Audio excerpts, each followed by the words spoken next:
So good afternoon. Welcome to CS229. I'm sorry I didn't get a chance to see you all on Monday, but this next section of the course I'll be teaching. Tengyu and I are going to swap off as we go through the lecture. This next segment, we're going to cover kind of the basics of machine learning and AI, which is supervised machine learning. This is, as you're going to see, this is when you kind of explicitly tell the machine what you want it to label. So you could show it an image of a cat or a dog and tell it to classify as a cat or a dog. We'll start off with something else. It's called regression, which is just a little bit more kind of mathematically simple. And today we'll go through kind of all the building blocks of what a learning algorithm looks like, and hopefully something that makes a little bit of intuitive sense. And just by way of introduction, I've been working on machine learning and AI for most of my professional career. It's been really exciting to watch it grow from something that was, very obscure, to now something that has products in your hand that you can use. And so I'm super excited about that. So these classes are always really fun for me because, this stuff that we're teaching here, in some ways is the foundation for so much of what now you kind of use on a daily basis. So it's really exciting to do that. We're going to teach in a very, abstract and mathematical style, I'm sure as Tengyu shared with you, so that we can communicate really, really precisely. So a couple of disclaimers. Let me see if I can get this guy up. Pointer up.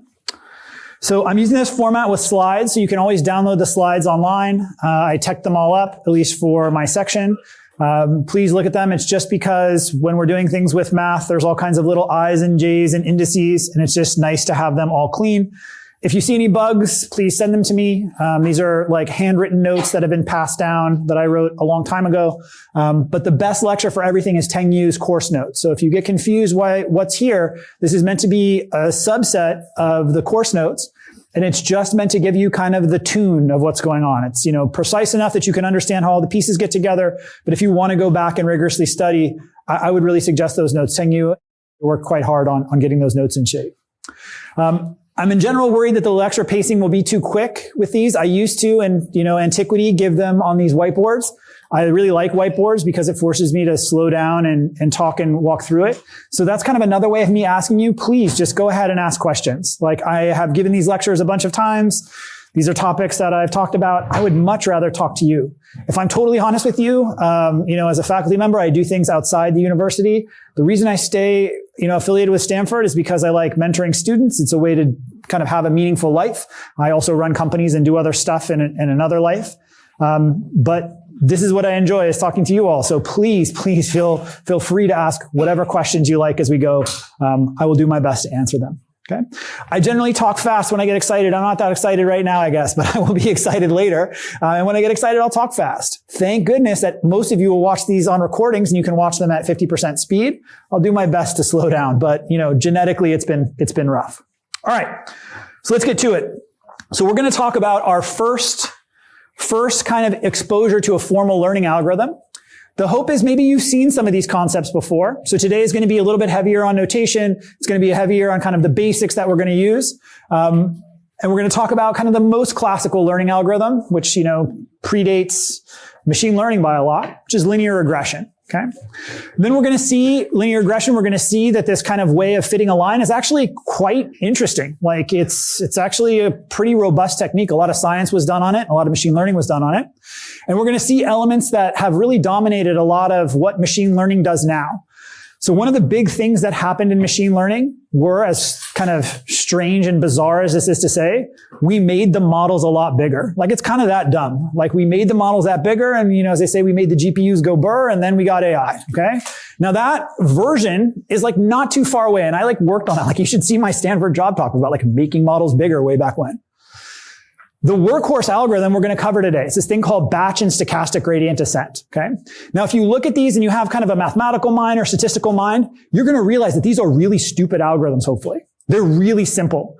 But that simplicity is what allowed us to scale them up and run them on huge amounts of data and build these crazy models. And so stochastic gradient descent, I've run in the last 24 hours for whatever it's worth. Okay. There are much more sophisticated algorithms that you may have seen in optimization classes. We're not going to cover those. Okay. And then the last bit, I'm going to tell you a little bit about normal equations. The normal equations basically are an excuse for me to give you some notation about matrices and vectors. And that's because if this part of the section feels a little bit unclear to you, like it's just not kind of clicking to you, you kind of either vaguely remember it or maybe you haven't seen it, We have these wonderful classes on Friday where you can practice things like this, and you'll have kind of a little bit of calculus over matrices and vectors. You will end up, by the end of this course, using that kind of stuff as secondhand, but it can be mysterious. So spend a little bit of time at the beginning and invest and use these great TA courses. Like this course, one of the nice things about it, the professors are kind of interchangeable, but the course staff, like what sets it up so that you have homeworks and you have great TA sections and all the rest, please avail yourself of that. We want everybody to get through and have a great time. Okay? All right. So that's what the last part is. Like in this part, if you find yourself being like, I don't understand what that symbol means, or I don't understand why that transformation, please, of course, feel free to ask. But if it's kind of not sticking with you, please take advantage of those Friday TA lectures and the rest of the resources that are out there. Okay? All right. Let's get started. Okay. So the basics of supervised learning is going to be a hypothesis, okay? And this is just a function from some abstract set x to some abstract set y that we're going to do. And it's that hypothesis or prediction. We'll talk a lot about what it means to make a good hypothesis or prediction, but let's look at some examples of kind of the types that we might deal with. So one example is we could have x being the space of all images. And then y could be a fixed set of labels like, does it contain a cat or a dog or a horse or a person or a building, whatever. Those fixed set of labels are something that we could learn a function h that we hopefully apply to a bunch of images, and then learn when a new image comes that wasn't something that we saw ahead of time, we can still classify it as a horse or car or whatever. Okay. It can be text. It can be house data. Okay. In text, you could imagine classifying things, whether they're positive or negative, whether it was a positive review about a product, all the rest of it. Okay. When it's house data, we'll look at this. It could also be a price. So Y doesn't have to be just categorical labels, doesn't have to be yes or no, doesn't have to be, cat or dog. It could be a real number. It could be a scalar value. It could be the price of a house or something like this. Right? So this is kind of what we're doing. Now, what makes it supervised is this training set. So what we do is we imagine that we've collected some data. So we collect some data, which are these pairs, X and Y pairs. And each one of them, as you can imagine, is some kind of image and some kind of label for that image, right? This is a picture. This is an image of a cat. This is an image of a dog. Okay. The X is the image. The Y is the label set that's there. Okay. Now we'll use this notation, this kind of superscript notation. What that indicates is that's the first example. That's the nth example. If I ever want to refer to them, right? The ith example, the jth example, something like that. Okay. Now, I've been pretty vague, right? This is a pretty vague definition. I mean, it's a pretty general one. X is just some set and Y is just some set. But that's what's kind of exciting about supervised machine learning. It applies to a huge range of different data types, different things that you may want to do with it. Okay. All right. So among all of those hypotheses that are out there, and if you've taken any kind of math classes, you know there's a huge range of hypotheses that go from one set X to another set Y, right? Just potentially uncountably many if Y is some big continuous set. So the question is, what makes a good prediction?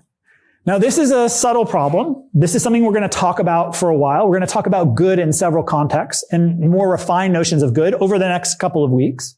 But kind of intuitively what we're after in this modeling question is we want a function that, to use a fancy word that you don't have to use now, we want it to generalize.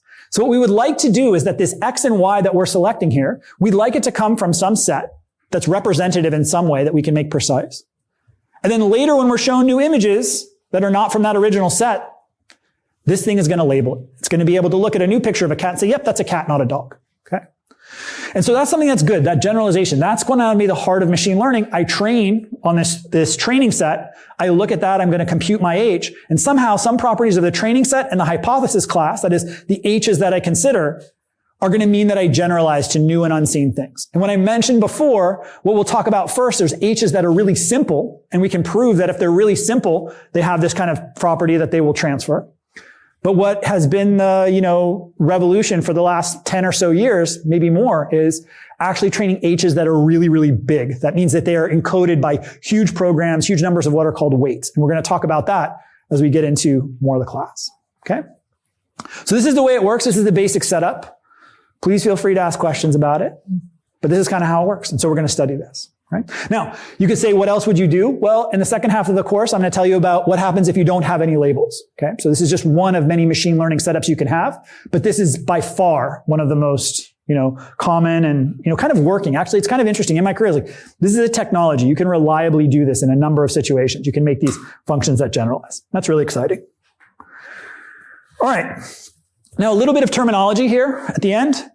If y is continuous, we call it a regression problem. That's real numbers, prices. We're going to look at regression today. The math for that is just easier. The derivatives, the things that we have to compute, they're just easier to compute by hand. They'll hopefully be a bit more familiar. If y is discrete, then it's a classification problem. Classification problems are probably things that you end up solving more in machine learning these days for a variety of reasons. Like, for example, the way your ChatGPT works is that it actually has a classifier head at the end that is guessing what's the next word. That's the kind of way this stuff works. Okay, and we'll talk about how those systems work as well. All right, awesome. Okay, so let's look at a first example of this using probably the most canonical, the most widely used data set out there, which is this housing data set, the Ames housing data set. And this is real data. You can pull it down and play with it. All right. All right, so these are not Bay Area prices, but, don't hold that against themselves, okay? Now, what I've done here is I've just taken some data and I put it in, a Python data frame. You can do the same. And then I just looked at, the sale prices and the lot sizes and all the rest. And then on the right, I visualized the data, okay? So just one thing in general, if you have the ability to do it, look at your data. I can't stress that enough. Look at your data. It's you're pretty good pattern recognizers. Take advantage of that, okay? Even if you're building some complicated, crazy AI system, still look at your data. You will discover things. All right, so we're looking at this data here. We have the sale price, we have the lot area, and I've plotted it in some way there, okay? All right. Now, we need to get one more character in our story. We need to get a hypothesis. So one popular choice are these linear hypotheses, right? And you may think that these linear hypotheses, they seem relatively simple. That's the hope. But they're actually industrially used, right? These are kind of the workhorse of what we're going to do. These kind of linear classification models, they show up inside pretty much every model that you use. The last step is this linear model. So these are actually, in spite of their simplicity, pretty widely used. Okay, so what is age? We call them linear. It's a little bit of an abusive terminology. You'll see why we do in a second. It's because of a convention. This is technically an affine function because it has this little offset here. The way it works is you feed me an x. Okay, so let's imagine x is a scalar, and then I'm going to multiply it here times that theta 1, and then add it to theta 0. Okay, and so this gives me something wherever my x is. This is a very simple function that's taking in scalars, but this is my hypothesis class. Okay, all right, so if you look at an example prediction here, let's say that you wanted to, in our setting, we have a bunch of x's that are right here that we want to predict, and we like to predict some function that goes from the size of the house to the price in whatever units. Don't worry, don't think too hard about what size and price mean here. I don't know what reasonable mapping. I don't think I've actually been to Ames, but these are apparently real prices. Okay. All right. So we have to do this example prediction from size to price. So we want to get a function, a linear function that takes this size in as the x, and then out comes a price. Clear enough what our goals are? All right. Man, that's got to stop. All right. So notice that this prediction now is instead of all the wild hypotheses that could be out there, right? There's a ton of things that go from functions that go from a set of real numbers to another set of real numbers. We've now really constrained it. It's entirely defined. The fancy word for this is parametrically. It's entirely defined by these two little parameters. No matter how many houses we see, we're only going to, as we'll say, learn those two parameters or estimate those two parameters. And that's going to be the way that we transfer. Okay. So it's a huge reduction in the space of functions that we've just done. So it seems like maybe, not very much happened on the slide, but we went from uncountably many functions. We still have uncountably many functions. Went to this really small class of lines. Okay. So what do these look like, by the way, just to draw them, just to make sure you're extra clear why we call them linear functions? Well, what is their value at 0? Well, that value of the 0 is going to be theta naught, and then it's going to have a slope, and that slope at 1 is going to be here, theta 0 plus theta 1. Okay? This is 1. Okay. Hopefully that's clear. Okay. All right. Awesome. Okay. So with that, we're going to fit a line to this data. Now, which line are we going to fit? We're going to come to that in a second. But intuitively, what would be a good line to fit? Well, it's one that when we give it an x, right, so I feed it in some x here, let's say this point, when I look at the line, my prediction is on the line. So if I fed it in something at 1200, my prediction would be this point here, if I could draw straight with this thing. Let me try to draw a little bit straighter. Well, anyway, my prediction would be on that line. Is that clear? When I take the x, I put it into the hypothesis, it gives me that line. Cool. Now, what would be good? Well, one thing that would be good is because we have this training set, is that every time we put a point into this data set, whether it's here we didn't do such a good job, right? We're really, really far from the line. Here and here, we seem to have done a really, really great job. Okay? And so that we're going to try and do, those errors that we make, those are how far off we are in the price, we're going to try and minimize those. This has a really fancy name. It's called empirical risk minimization. I don't think you need to know that name, but you'll sometimes hear me slip and say ERM, and that's what empirical risk minimization means. Okay, cool. So here's a nicer picture that I generated where the function's behaving much more nicely. So each point here is one of those data points that we saw, and here we're trying to minimize this little line through it. All right? Now, the idea, of course, which is nice about the line is, if you just had the training set, the way you would potentially do a prediction, there's actually not a bad way to do it. We won't talk about it too much today. You do what's called nearest neighbors. You take in an x, you kind of look in the neighbor of x, maybe you average them. That could be an interesting prediction function. What's nice about h is that it extends to every single value, and it extends in kind of a smooth way.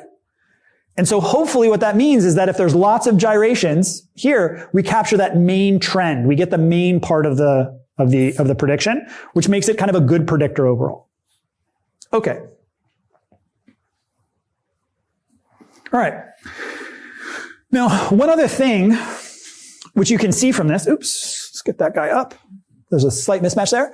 Sorry for that. So as we look through here, if you look at that line that I drew, you could argue that you should draw a different line. You're like, oh, I like this other line a little bit better. You know, kind of goes, oops, let's go in here. Goes like this. All the way. Ooh, I definitely don't like that line. There's one line there. Or maybe like I draw like this. It's a terrible line. So how did I pick this one line that's in there? And that's what we're going to do, this ERM, this thing. We're going to look at the data and we're going to have to be able to compute that. But the point is no line looks like it's absolutely perfect.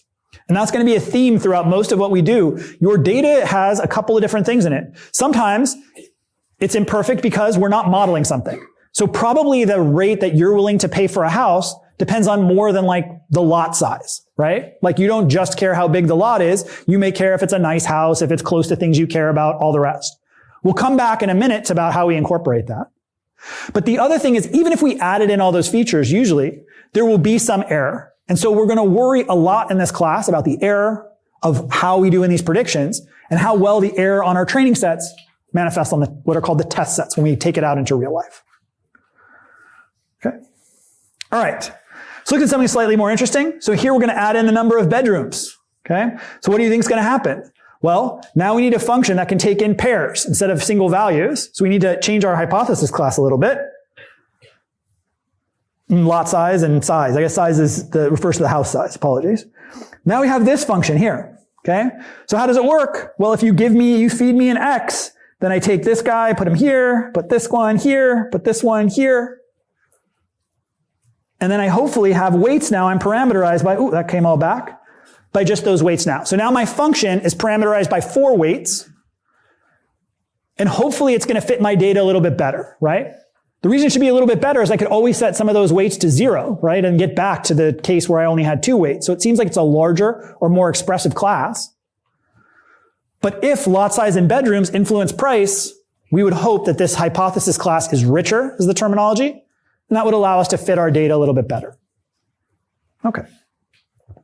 Now, this is one of the reasons we call these functions linear, not affine, is that we're going to operate under this nice little convention that we're going to always assume that x0 is 1 here, which we didn't even bother to write.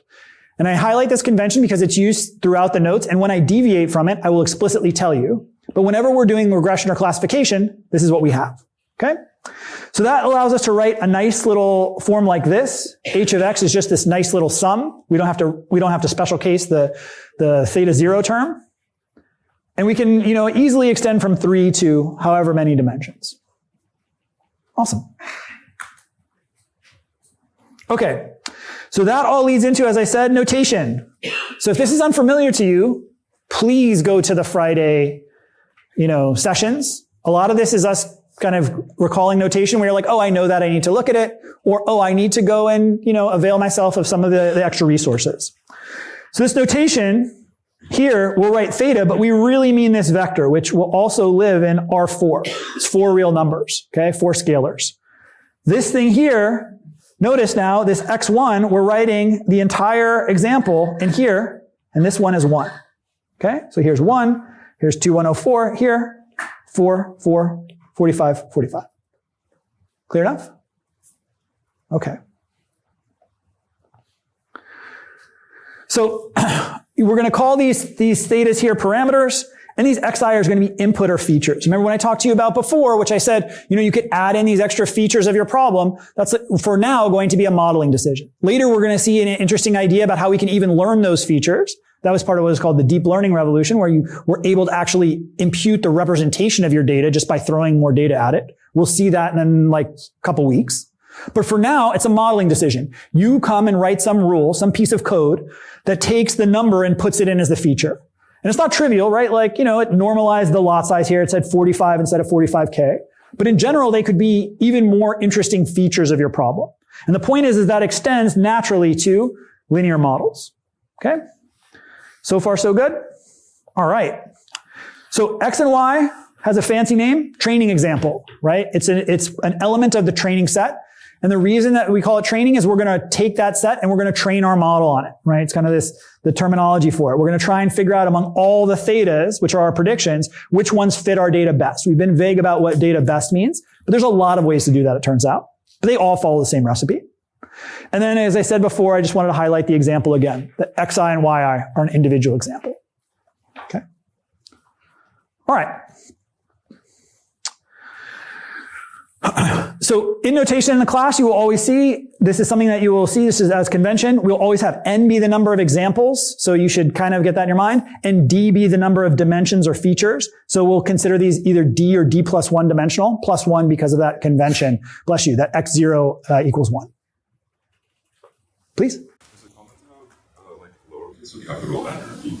Yeah, so we will almost always use lowercase n. We will try not to abuse you by having upper and lowercase n's in the same lectures, but I cannot guarantee that because especially if they're copied from handwriting, often we'll use them. We will try not to use them both in the lecture to mean two different things, right? So usually we'll be a little bit consistent. Yeah.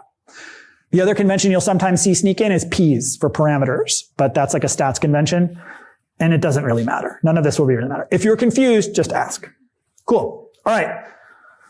All right, so what do these things look like? These linear models look like? Here's one in 2 dimensions. This is about as high as you can really reasonably look on your data set. So here we have a bunch of different points. We have price, we have, bedrooms and square feet at the bottom, and I've plotted a plane here, okay? An affine surface. You could imagine a classification that was some kind of crazy curve. We'll see how to do that later. There's all kinds of nice ways to do that. But for right now, we're looking at these big linear models. And you see this is kind of a good thing in the same way. So how would you define error? Well, how close is your prediction? If you took that point, that feature point, and you went into space, how far away are you from this plane? Now, we're going to consider, as we get here, like modern models, as I mentioned, just got bigger. They have, thousands, hundreds of thousands, millions, billions, trillions of parameters. Some of the models now have trillions of parameters in them. They're not all fed into a line like this, but they'll conventionally have 10,000 dimensional spaces that are the last piece of the model.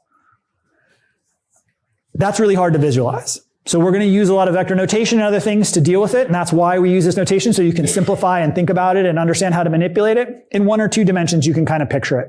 Okay? But high dimensional space is a weird thing. Okay.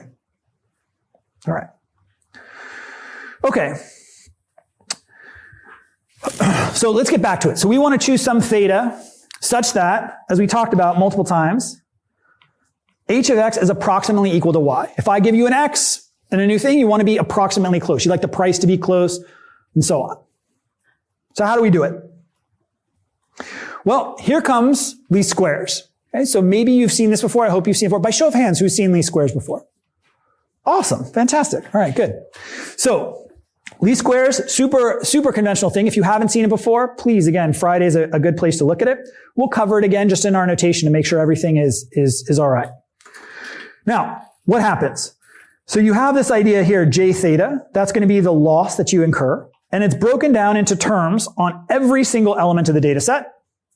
And here you have h theta of xi minus yi. So this is the error Remember we kept drawing those pictures like this guy right here? These two things are the same. This error. Oops. That looks terrible. We'll wait for it to go away. Anyway, so h theta of xi minus yi, that's the prediction error. Then what we do is we square it. And we square it because we want to have something that we have a positive or non-negative number there. It could be 0 if it were exactly equal. And then what we're going to do is we're going to try and pick the theta that minimizes it. Okay? Just by show of hands, how many people know the argmin notation? Perfect. All right, we're doing great. Okay, so then in that case, you know exactly what goes on here. We're going to solve over j theta, and we're going to try and pick the thing that minimizes this function. And so intuitively what that says is we're going to pick the theta so that on average over all of our training points, we minimize that squared error. Okay, so we're going to, instead of measuring the error just as a sum, we're going to square that distance. So things that are really close, they're going to, go down. Things that are really big, we're going to pay for. Okay, now why do we do squared error? Oh, go ahead. It might be,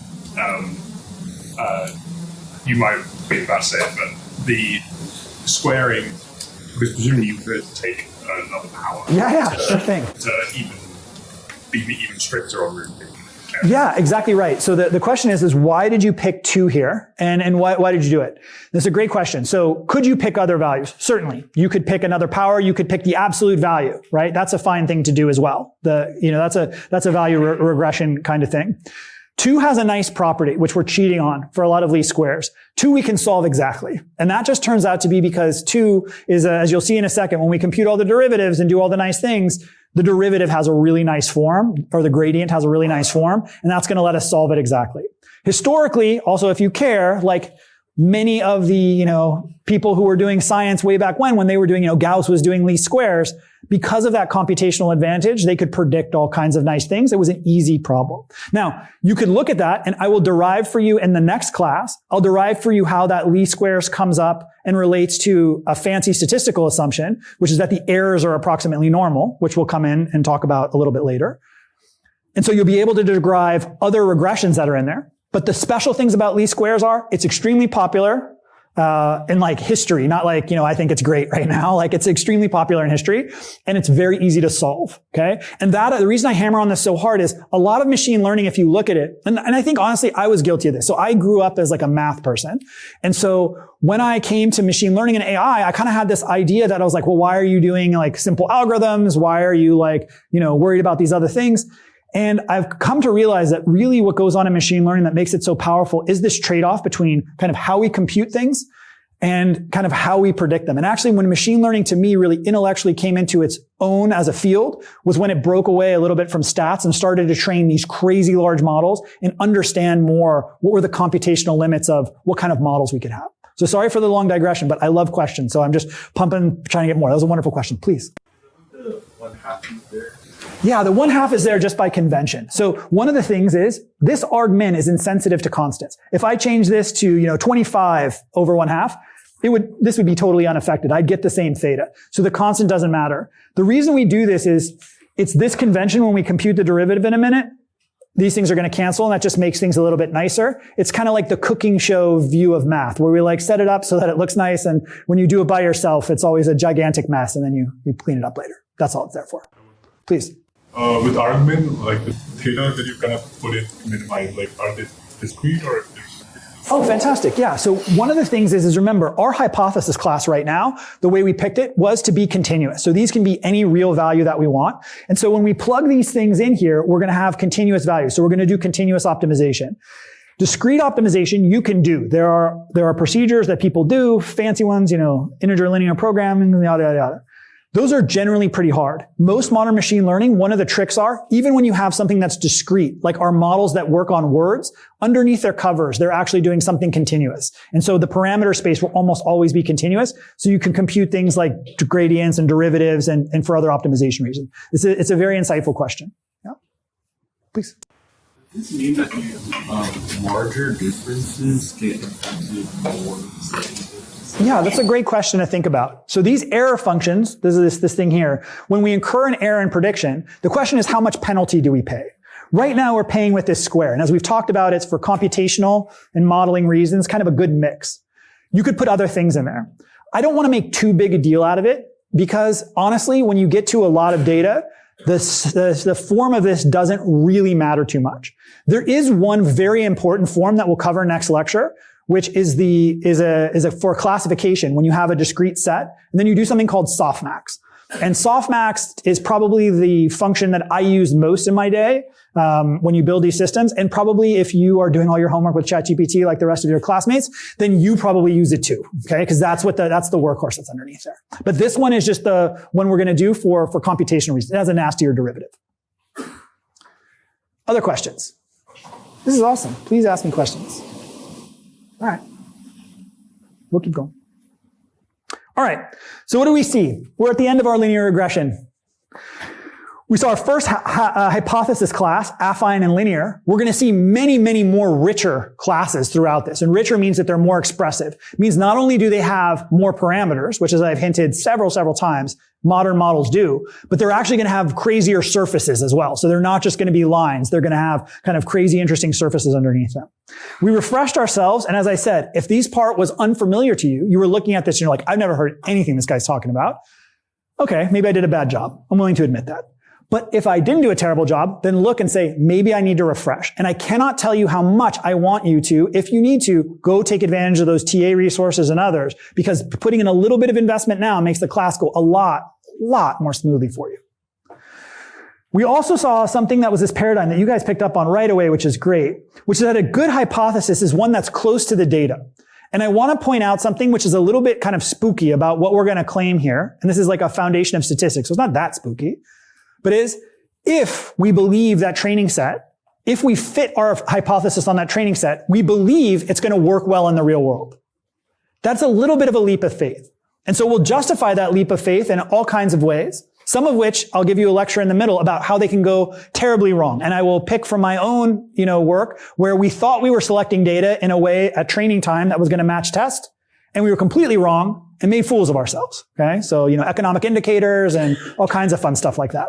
And so that can happen. But I want to be aware this paradigm is what machine learning does. It says, look, this training set is somehow a reflection. It's captured the real world. You have to believe that.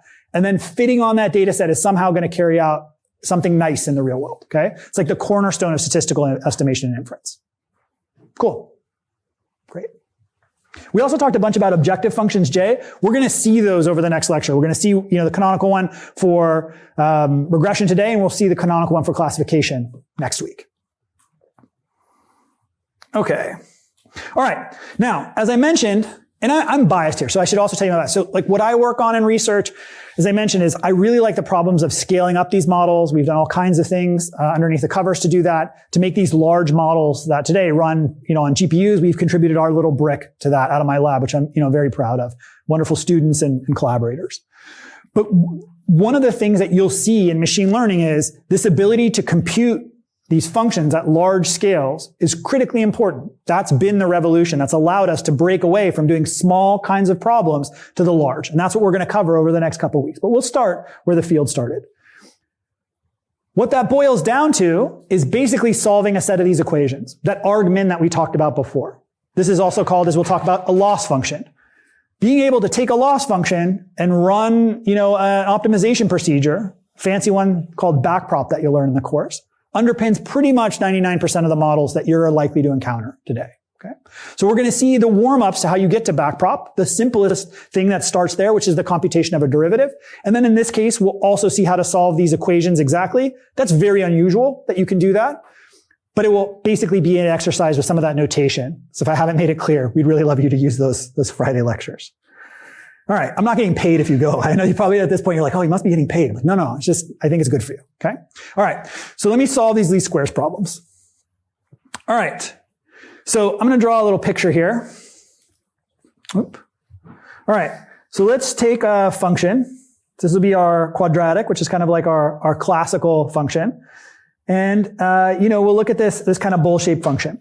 Now, when we compute the quadratic, so, we'll take something here, which we'll say it's, x squared. What am I going to write here? Oops. So it's like x squared plus, I don't know, some theta 0, whatever, something right here. Okay. Now, I can make this, let's call this 2x squared. I don't know, whatever you want. Okay. Now, this is f. You all remember how to compute derivatives for this, I hope. But if you don't, remember the picture. You pick a point, let's say your first point here, which is going to be theta 0, which is going to be our first guess. Okay. You then pick this line, which is the gradient, the best linear approximation, right? You remember your Taylor expansion. You're going to be f of theta 0, and then you're going to be plus f prime of theta 0 times x minus x theta, or theta. Whoa, that's bad. All right, I'm going to rewrite this. F of theta 0 plus f prime of theta 0. And then I was just trying to write theta minus theta 0, okay? Nothing deep going on. This is Taylor's rule for the first derivative. And that's that line that I've drawn there. And if you don't remember that, remember it's the secant that comes in and approximates the gradient. Okay? Slide it down in your head. Okay. Once we do that, we have the direction of maximal increase. And so then we plug that character in, this fun gradient here. We're going to plug that in this notation. Okay? Now, J may have some higher dimensional structure. So this guy is not a derivative of one variable, it's a partial derivative. If you don't remember that thing, please go ahead and look it up. And the idea here is that what we're going to do is we're going to iterate and walk down in the direction until we get to the bottom here. Okay? And so what's happening is we start with initial guess. I didn't start at 0. I should have slid this over at 0. We start with initial guess. Could be a random number, could be 0.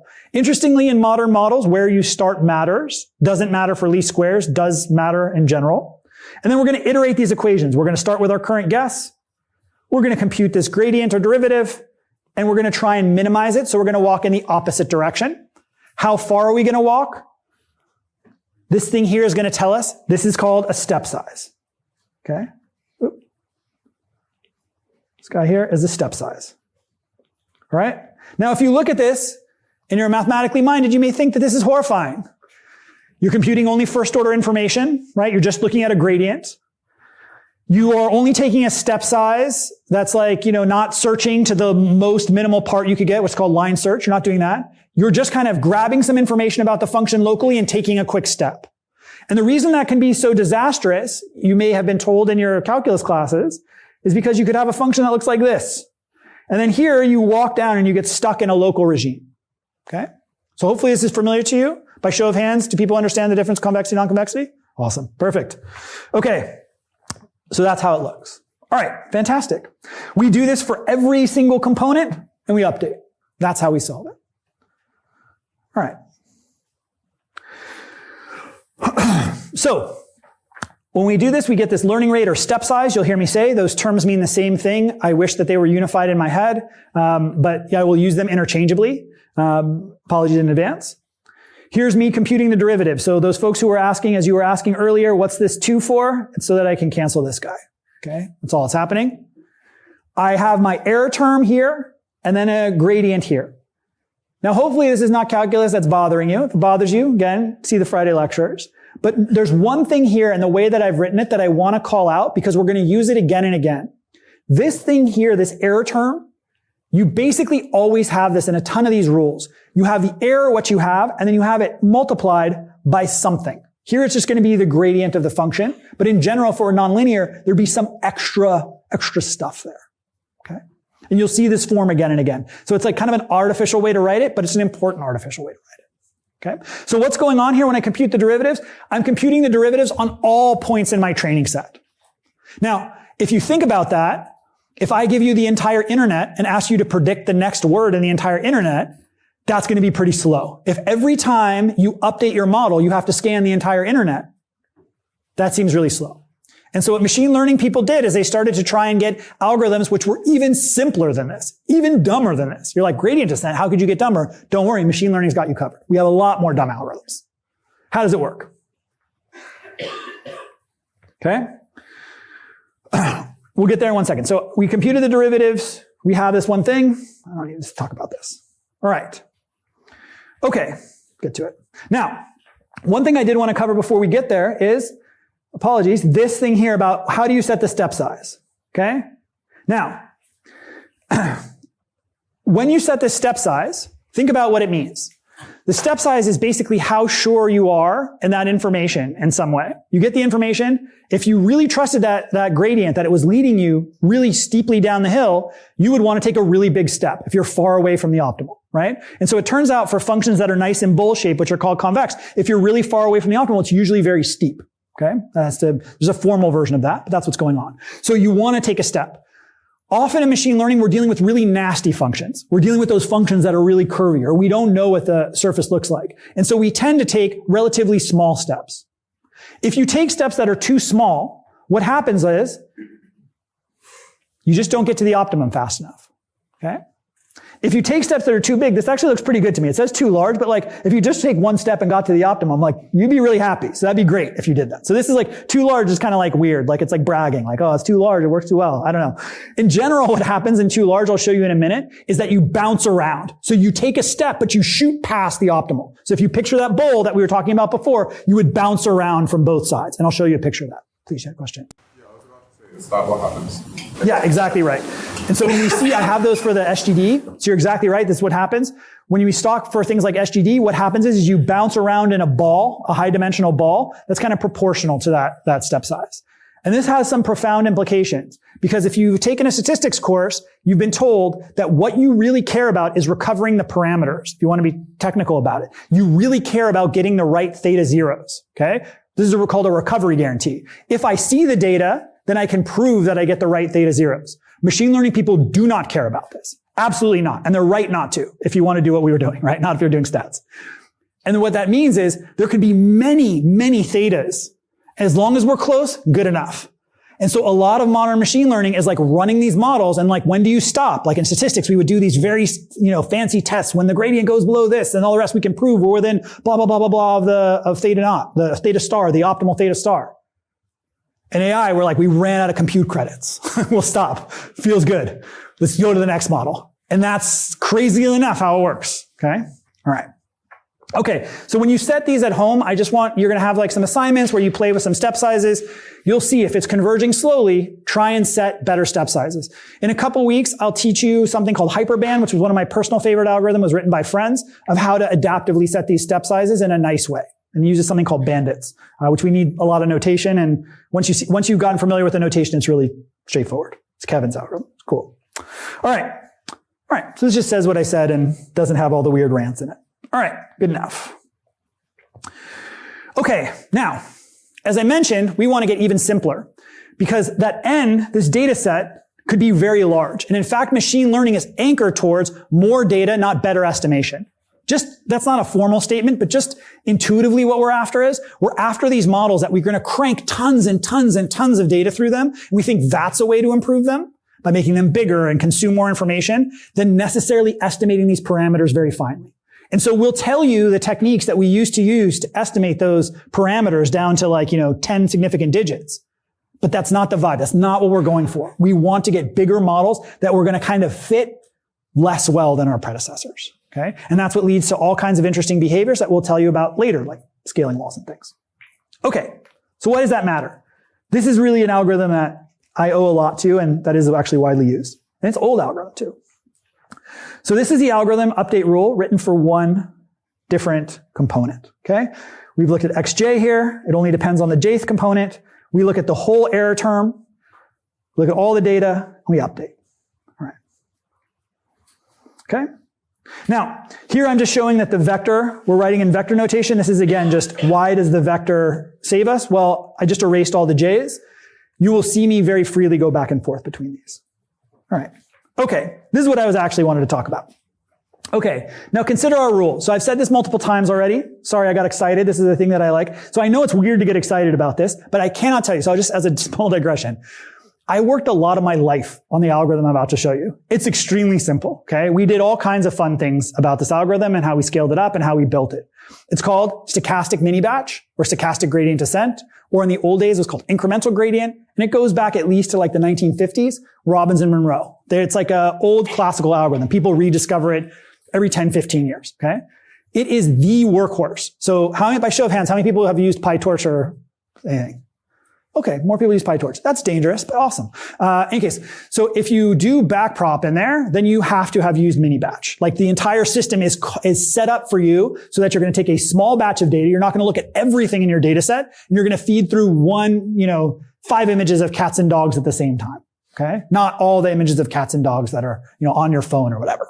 right? So that is the mini batching rule. So how does that look mathematically? Well, the idea is we're going to sample this thing. Mathematically, the way we'll think about it is we're going to take a random set. Now, honestly, when you run, this is a thing that I, again, spent a lot of my life, in weird ways. One slice of my life. It wasn't like I was doing it all day long, but it was like a piece of things that I was working on. I worked on understanding what happens if you randomly sample versus if you just randomly sort your data and go through it once. Okay?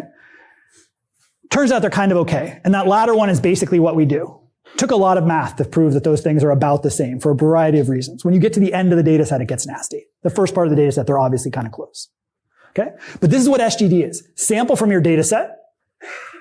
Don't pick those samples in a weird way. Now, what could go wrong if you pick those samples in a weird way? Just intuitively. If, for example, let's say that I showed you all of the cats first, then I showed you all of the dogs, and you put them in those little batches, what do you think would happen to the underlying model? Keep predicting cats, and then get stopped predicting cats for everything. Exactly right. So it would learn some trivial surface that was like only predicting the cats. You got it exactly right. And it would get really confident about cats, but it wouldn't know anything about dogs. Then it would see the dogs and it would race to the other side. Okay? So why do I tell you this? Intuitively, what do you want in that batch? You want it to be kind of a sample of the population. This is the second statistical assumption we're making. The first one was my training set reflects the real world. My second one is my mini batches, again, reflect my overall data set. That one, as I start to get more complicated things, that becomes tricky to guarantee. Please. Actual, in the rule, is each of data using the previous data parameter? Exactly right. Yeah, wonderful. Yeah, so here, this h of theta should actually be the theta t. Sorry if that's not clear. I'll just write it in here. It's a wonderful observation. So the observation is which theta is talking about here, and it's the theta from the last step. That's just a notational bug. You got it exactly right. Other questions? Oh, please, did you have a question? So, is it fine in practice to just couple the data and then replace that? Is that easier not to have the heat feedback to replace the whole data set? Yeah, so the question is if you sample with versus without replacement, how does that change the situation? And it turns out that in basically the moral of the story is we have increasing theory and empirical evidence that it doesn't matter if you do the with replacement versus without replacement. But without replacement is, in fact, a lot easier to implement because what you can do is you can hash or you can sort on a random key and do it once and then plow through all of your data. In fact, by default, PyTorch will often not sample from the data and just take the batches in the order that you get it. So that once the data set is very, very large, the change in this distribution should not be very big, right? If I have 1 billion points and I shuffle them versus picking them up. Now, one other thing that people have observed, you don't have to know any of this, so please, don't worry about it. But one other thing that people have observed, and this came from a paper that we wrote 10 years ago about this, it turns out, and lots of people observe this, not just us, if you do the random reshuffle, the model converges faster. And this is something that, if you think about it intuitively, by show of hands, who knows what the coupon collector problem is?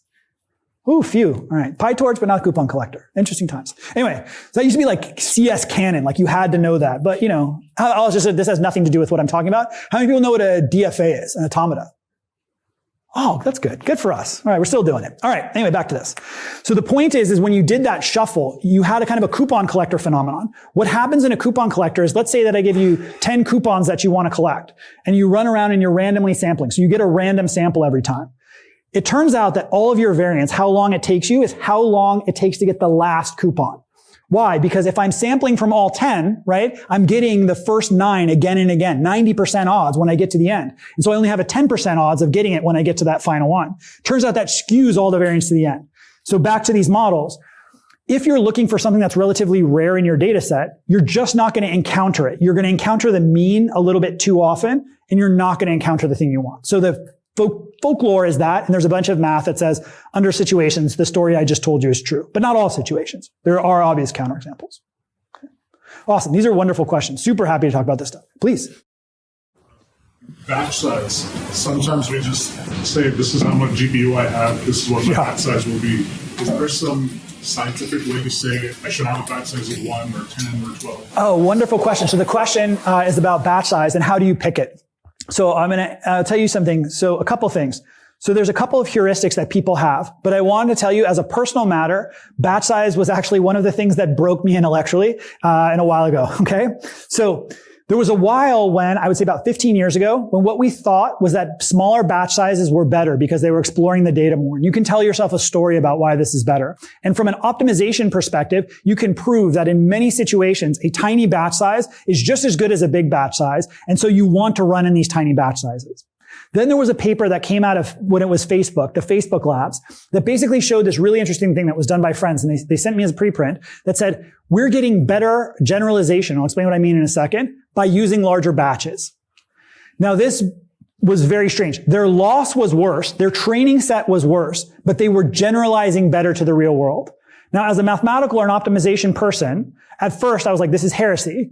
As I just told you, we assumed that the training sets have the statistical relationship. So doing better on the training set should always mean doing better on the test set. But in this paper, they showed that wasn't the case all the time. And that's one of the things, the reason I tell you this story is first, it was like personally, like, as I was working on this, it changed the mathematics of it. The second piece of it, as we went through it, was basically the batch size we don't fully understand. And so the convention now, we have this idea that larger batches are better because they have lower variance. They're a better estimate. And so the practice that you just mentioned, how do you pitch the batch size? How big is your, GPU memory, right? Like you have this much HBM, you have this much batch size. Like that's basically what people do for systems reasons. But the theory of like how and why this works and the fact that optimization is a leaky abstraction is really interesting. And it should have been more interesting to me. I didn't recognize this when I first saw it, but it was a really important kind of theoretical moment for me because what it revealed to me is, remember when I was telling you, machine learning is not stats, right? I think we're still co-listed with stats. No offense to statisticians. I love you very much. Some of my best friends are statisticians. But machine learning is not stats. And one of the things is statistics, as I mentioned, is very interested in when the optimization problem recovers the right answer. And as I told you, machine learning people are not interested in that. And so the fact that you have a model that doesn't get the right answer with this batch size change, right answer, the lower loss, the minimum loss, but generalizes better, we're going to throw away all the theory and try and figure out what's happening there. And so now your heuristic is the right one. Set the batch size according to what you can do. And there's a little bit of tuning that people do underneath the covers about how they set their batches. It's a little bit folklore, if I'm honest. I can tell you the tricks. I have mine. Other people have theirs. I'm not super sure. Great question. Please. Smaller set sizes potentially be better because... Oh, great question. Because in the example you give, like cats and dogs, like wouldn't you end up with, if you have smaller batches, you would have much more extreme, non-proportional... Yeah, wonderful question. Yeah, so the question is, why did you fools ever think that small batch sizes were going to work? It was obvious the whole time you were wrong, probably. But the reason you would think a small batch size would help is a little bit of a calculation, which is actually in the slides in the appendix, which shows that imagine the situation where I have a data set that contains a lot of redundancy. Okay?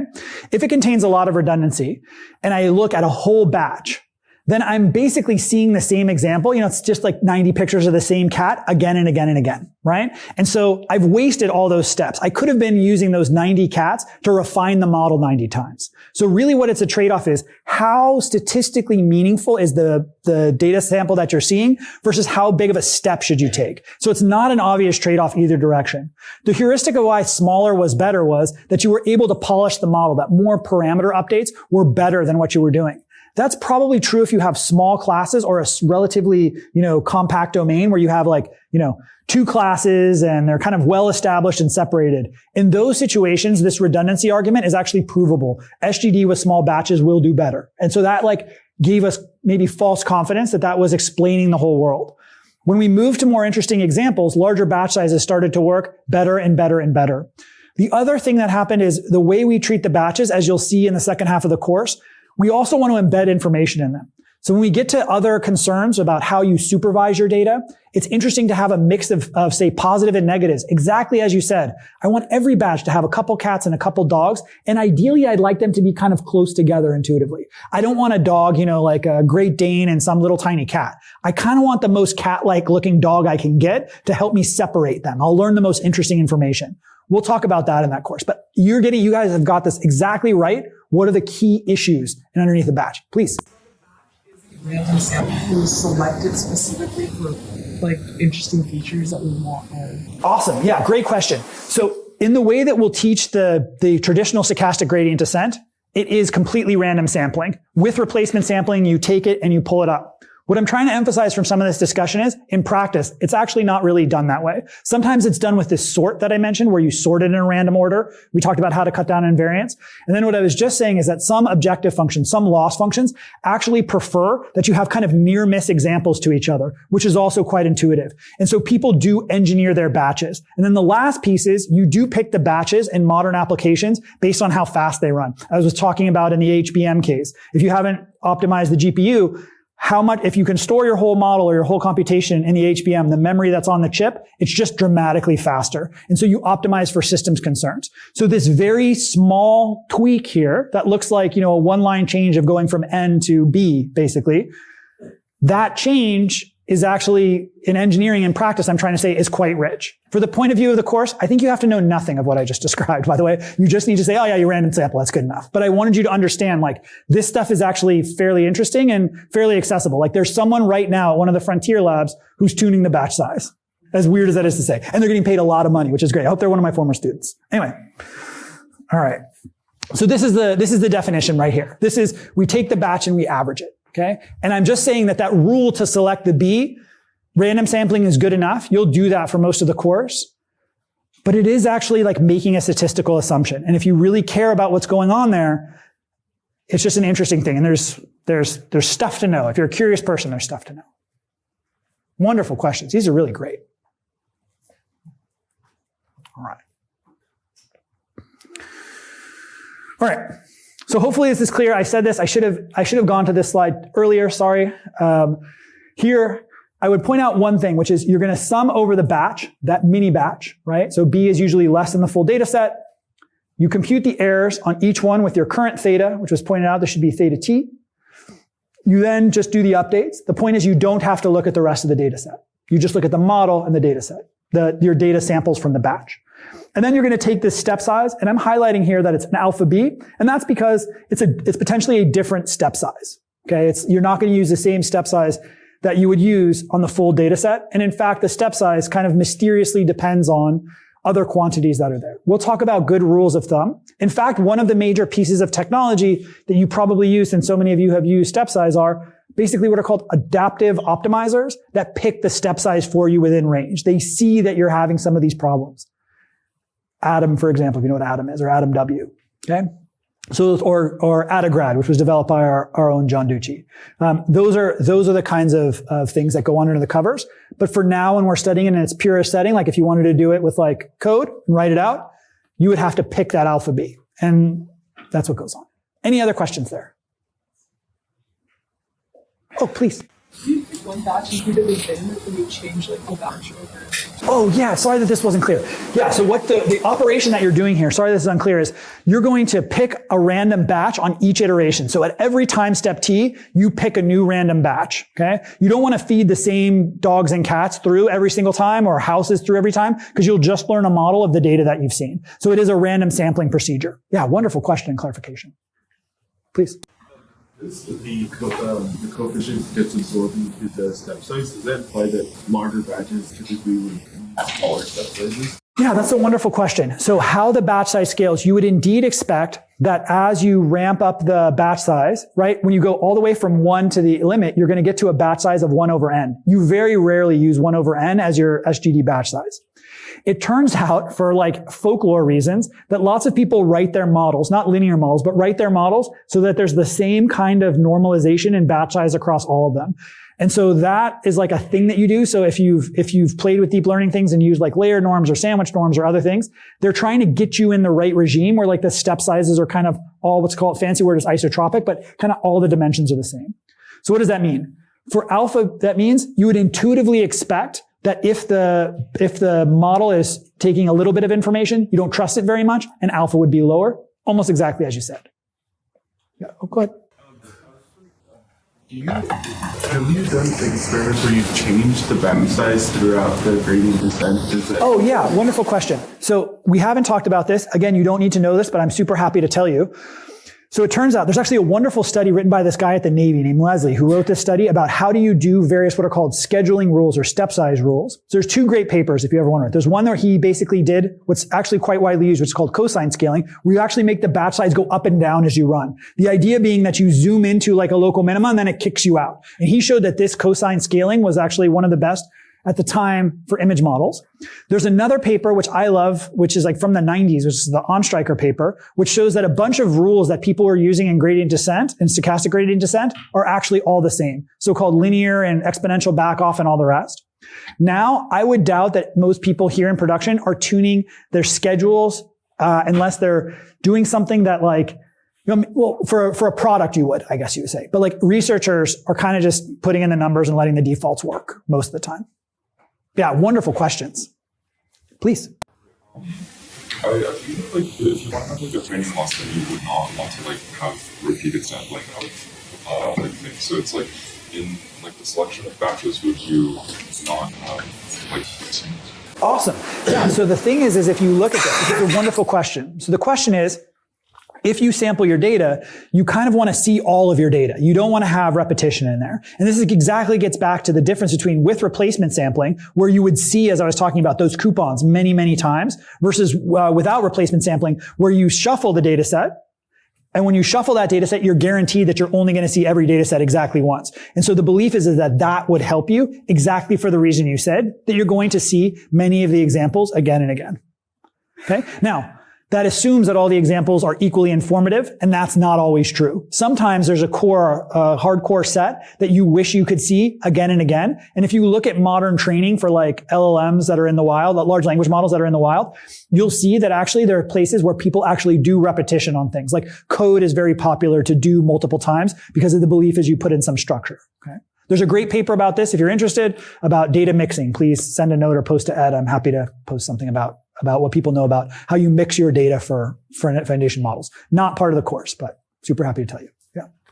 You said the cosine schedule paper, they did it with image models. Right. Is there a reason why like learning rate things are different from image models and language models? Wonderful question.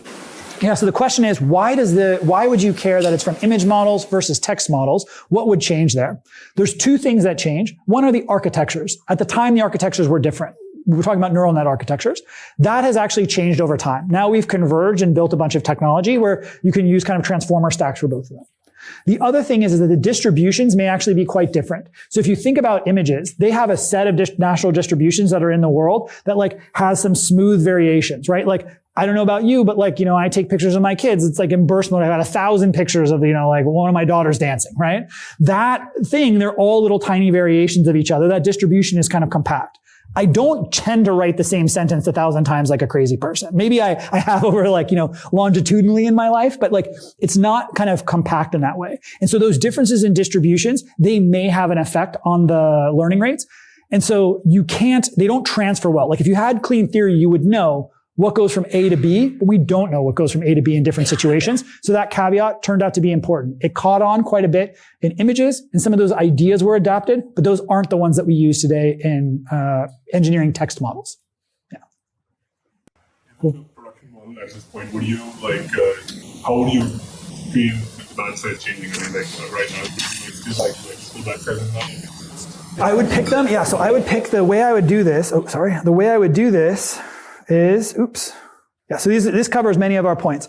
So the way I would do this, honestly, is I would try and figure out what makes the GPU most efficient. So if you look at the cost of these models, like one thing that changed since, say, like I first started teaching this course till now is the amount of what you would say is CapEx, the amount of capital expenditure to build these models. We're talking about building gigawatt facilities. This was unimaginable. A gigawatt is a lot of compute, okay?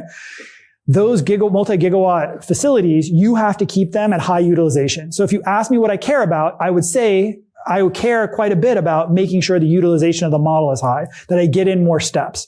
The statistical concerns that we'll talk about, they don't take a complete backseat, but if you're doing it, like if you see how people report their training, they report MFU, model flops, utilization. They care about how much they're getting out of those GPUs. The statistical properties are sometimes harder to pin down. And that's one thing, by the way, that is actually quite a blessing. Like one thing that I think is very underappreciated about machine learning, and you can get this. So we're going to teach you these different building blocks. But sometimes what happens in this field is that people think those building blocks in their head occupy like entirely different spaces. One of the beautiful things about machine learning, which is kind of amazing, is many of these things work. Like one experiment, like I'm going to tell you in the next lecture how you should use a different loss function for classification. But it kind of works if you use the loss function from this, even though it kind of makes no sense. And I'll show you why it shouldn't make much sense, but it will still kind of work. There's a robustness to the underlying elements that is pretty surprising. So it's very easy to fixate on the statistical definitions of what's going on, and we will tell you the most important. But I want to highlight that sometimes tweaking the batch size or tweaking these rates doesn't matter nearly as much as making your model get bigger or, running it for longer. And so those principal components are the ones that have driven the progress over the last couple of years. That may saturate at some point. Please. When you divide it by the 1 over n, or for batch size 1 over. Right. That's just packed into the step size. Yeah. We just normalize it into the alpha because it's a number that we don't know, haven't interpreted anyway, so we might as well just multiply it by something. Okay. Yeah. Awesome. Great questions. Okay. All right. So I promised this graph earlier. It's not that great. If you were really on the edge of your seat waiting for it, apologies. But this is how it works. So these are the batch versus gradient descent on a very smooth problem. Okay. So a smooth problem, what is it? How do I know this problem is smooth by looking at it? Well, these things here are the isoclines for the function. That's an equal loss. Okay. That's where the loss is all one value. This is a quadratic that we've been looking at. Quadratics, if you remember, produce ellipses as isoclines. Is that familiar? Show of hands familiar? Okay. I'll remember next time. All right. So that's what they look like. We'll come back to that in more depth. Not critical now. So this function is very smooth and bowl-shaped, right? Because this says all of the losses here and all of the losses here are the same. These guys are each rung is kind of the same. So it's this nice bowl-shaped function. Gradient descent goes down and comes right to the optimal value, which we've put right here in the middle. SGD, as we talked about, makes these little wiggles. Sometimes it's going the right direction, sometimes it's going the wrong direction. It bounces around. And if alpha is set too large, it will bounce around in a ball, okay? And it won't get close to the optimal. So one trick that people do, by the way, is they do something called averaging the iterates. They may average over a trajectory of those bounces to kind of simulate a larger batch size. But hopefully intuitively this makes sense. The reason I highlight this for you is when you're training a model, you will observe this behavior. You will see the loss start to go and bounce around, and you'll realize maybe I set alpha too high, right? So those are the kinds of things that you'll see. Now, in machine learning, in the second half of the course, the functions will not be so nice. They will not be these nice bowl-shaped functions, these convex functions. They're going to be nasty. And when they're nasty, then this is relying on the fact that it's quite smooth to go fast, to get rapidly down to the optimal. This is not relying on this. This is just kind of drunkenly stumbling its way to the loss function. And this one we prefer, as weird as it is, but for all the reasons I outlined. Okay, cool. All right. Okay, so just to make sure that I got across what I wanted to get across, our goal was to optimize a loss function to find a good predictor. We did that by minimizing this loss. I talked a lot about what it means to kind of assume about your data, that it's representative of the world. We'll talk about that even more later. We learned about an algorithm which hopefully looked relatively simple to you. You guys all the folks here knew about derivatives and computing gradients and partial derivatives. Awesome. And we did this kind of weird, simple thing where we started looking at not our entire data, but a batch of data, a subset of data. And when we did that, that somehow unlocked a bunch of runtime performance. And I claim these really large models. Okay. That algorithm was called stochastic gradient descent. We talked about all the ways to select batches. The most important one is select them at random. Okay. We touched a little bit on these trade-offs of using the right batch size through our conversations about, when it's too small and when it's too large. What are the considerations inside a batch? And that's to hopefully give you a feel when you start to actually play with and tune some of these models. That's different, by the way, than what you would do if you were training a traditional stats model where you were trying to get down to the optimal value. There's just different concerns. And hopefully some of those concerns have been highlighted and will become more clear over the next couple lectures. Any questions on this before I move on? Please. How do you know when to stop? Or is it just when the iteration? Awesome. Great question. So the question is, as you're bouncing around near the optimum, how do you know where to stop? And unfortunately, you don't. You don't know if you're bouncing around. These models have these very weird behaviors. So one of the things that they have as a behavior sometimes, and if you watch and measure them, all of a sudden they're running, the loss is kind of doing something, and then all of a sudden a capability turns on. Okay, so it just gets a little bit better. The representation clicks in when you're training more sophisticated models. So you don't know if you're stuck in kind of one of those local areas or if you're going to get to something, if you're really close to the answer. And so that is actually a very computationally difficult problem. For everything in the next couple of sections, it's going to turn out that the models, if you're familiar, are going to be convex underneath the covers. They're going to be generalized linear models. That's what we're going to talk about for 2 weeks. In those situations, we can actually tell how far we are from the optimum. I'm not going to beat you in the head about this too much because you should just take Stephen's course. It's wonderful. I love Stephen Boyd. But also, those won't really do us much good when we get to the wild world of, neural nets and unsupervised and all the rest. And the truth is we don't know. And so how do you run? You kind of run like if I watch how I do it or my students do it. You look at like weights and biases. You watch till the thing goes down. You're like, I don't know. If I train for another 2 days, I can't go out with my friends. I'm going to cut it off now. Okay. And that is unfortunately how it works. And so you basically provision, like we're doing a pretty big train right now. The way we're provisioning it is like, well, we have these GPUs for 2 months for this project that are donated, some DNA model thing, whatever. We're going to train that right now. And so it kind of just is an engineering consideration more than it's a principled one. I'm not really embarrassed to say, because the stuff we've been building is great. I used to be embarrassed when nothing worked. So my wife said, we've been together forever. She's like, you've been building the same demo since I've known you, since undergrad, but now stuff works, so it's okay. So, all right. Anyway, so least squares are really special. I want to do this basically just for notation. We have a couple minutes left, so I want to just highlight this notation. About normal equations. If you haven't seen this before, take a look, do a review. All right, so we're going to derive the normal equations. All right, so mainly this is to make sure you're comfortable with the notation, if I'm honest, but also to make sure that you know kind of basic things about linear algebra. So if you don't know what rank is, you don't know what inverses are, then you should study up because we use them pretty freely. We use that terminology pretty freely. Okay? All right. So we have some loss function here. We have some loss function j here. We have, again, our vector notation. This is actually now going to be, these n's are going to be laid out by rows. This is going to be an n by d matrix. So it's going to have n rows where the examples are there. And then d plus 1 are the feature size that we talked about. So these are examples. This is each one of our examples. And then we're going to have correspondingly an element of Rn, which is going to be this vector here, y. You may hear me call X the design matrix. This is really old terminology, but it's one that we use. And it just means the matrix of X after we've done the featureization. So after it's been kind of loaded and pre-processed into this form. Sometimes we'll worry about properties of the design matrix. So that's what that means. Okay. All right. Now, if it's linear, let's see if we can get here. Notice that J has this particularly lovely form. Okay. Now, if this is not obvious to you that it has it, this is a good signal that you should do some work on kind of your vector manipulation, matrix manipulation stuff. This is the inner product. Okay. That's all I've written here. So L2 is important because it's the inner product. That's the other succinct way to say this. And so this is computing squares. And if you are rusty about this, please just compute it by hand. It's not like it's not some deep, mysterious thing. I'm just saying this thing here, equals this thing here. All right. Okay, cool. All right, so now we stack the design. Now, if you don't remember this, please again review.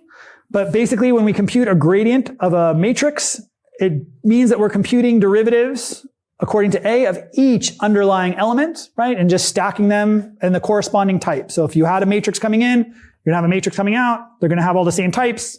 They're going to have the partial derivatives computed. This is the object. These are derivatives in the sense you're used to them. In that, if you want to find a minimum and it's a convex function and all those nice things, you set the gradient equal to 0. Why does this work intuitively? Well, intuitively what's happening is the function is going to be bowl-shaped. It's going to be strictly bowl-shaped. If there's a change, the function changes in one direction, you're not at the bottom. When you get to the bottom, you're done. Okay? This means there's no change in a local direction. Just like if you computed the derivative for a single 1D function. Okay?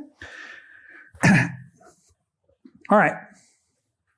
So far, so good? All right. I gotta get better at that. Anyway, so from our previous derivation, this is just some arithmetic. We're gonna multiply this thing out and normalize. The 2 does us a little bit of value. We multiply out, we get the x theta as the xty's. and we get this derivative, okay?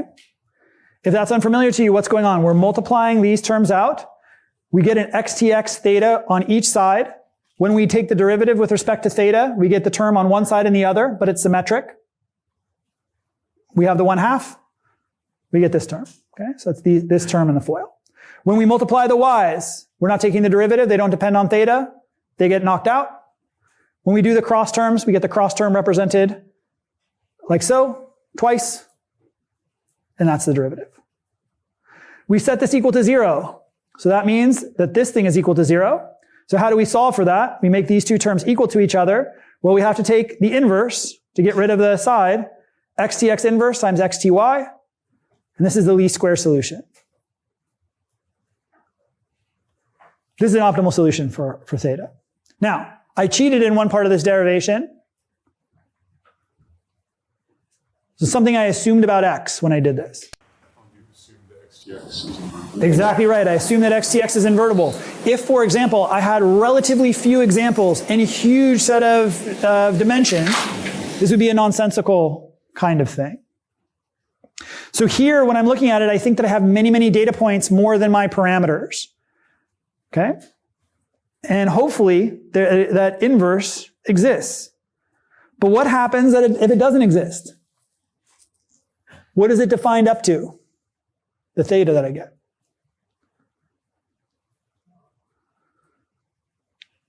So yeah, so if this is unfamiliar to you, take a look. So there will be a null space, right? And in that null space, I won't prefer one solution over another.